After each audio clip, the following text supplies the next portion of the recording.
ان تبدوا الصدقات فنعم ما ہی، صدقات کو تو اگر تم کھل کر اعلانیہ دو تب بھی ٹھیک ہے، اور خاص طور پر زکوٰۃ کا تو معاملہ اعلانیہ ہے ہی ہے۔ ان تبدوا الصدقات ظاہر کرو، برملا اعلانیہ دو تو بھی ٹھیک ہے، کم سے کم فقراء کا حق تو پہنچ گیا، کسی کی ضرورت تو پوری ہو گئی۔ وَإِن تُخْفُوهَا، لیکن اگر تم انہیں چھپاؤ، اب یہ ہوگا صدقات نافلہ کے لیے۔ ایک جو صدقات جو ہیں کہ جو لازماً دینے ہیں واجبہ، ان کو تو ان کے لیے اخفاء نہیں ہے، یہ دین کی حکمت کو ذہن میں رکھیے۔ فرض عبادات اعلانیہ ادا کی جائیں گی۔ یہ وسوسہ بھی شیطان بہت سے لوگوں کے دلوں میں ڈال دیتا ہے کہ کیا 5 وقت جا کے مسجد میں نماز پڑھنی ہے، لوگوں پر اپنے تقویٰ کا روب گانٹھنا چاہتے ہو، گھر میں پڑھ لیا کرو۔ یا داڑھی رکھو گے، کیا چاہتے ہو؟ تم چاہتے ہو کہ لوگ تمہیں سمجھے متقی ہے تو میں اس لیے داڑھی نہیں رکھتا، یہ ہوتا ہے وسوسہ۔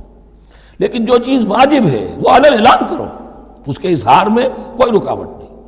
ہاں جو صدقات نافلہ ہیں، جو نماز نفل ہے، اسے چھپا کر کرو، اس کا اظہار بہت بڑا فتنہ ہوتا ہے، نفل عبادت کا اظہار بہت بڑا فتنہ ہے۔ وَإِن تُخْفُوهَا، اگر چھپاؤ، وَتُؤْتُوهَا الْفُقَرَاءَ، اور تم وہ ضرورت مندوں کو دے دو، فَهُوَ خَيْرٌ لَكُمْ، وہ تمہارے لیے بہت بہتر ہے۔ اب دیکھیے خیر لکم کہا، یہ تمہارے لیے بہتر ہے۔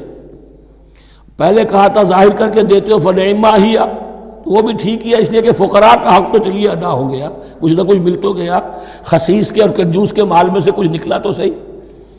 ان تبدوا الصدقات فنعم ما ہی وان تخفوها وتؤتوها الفقراء فهو خیر لکم ویکفر عنکم من سیئاتکم، اور اللہ تعالیٰ دور کر دے گا تم سے تمہاری برائیوں کو۔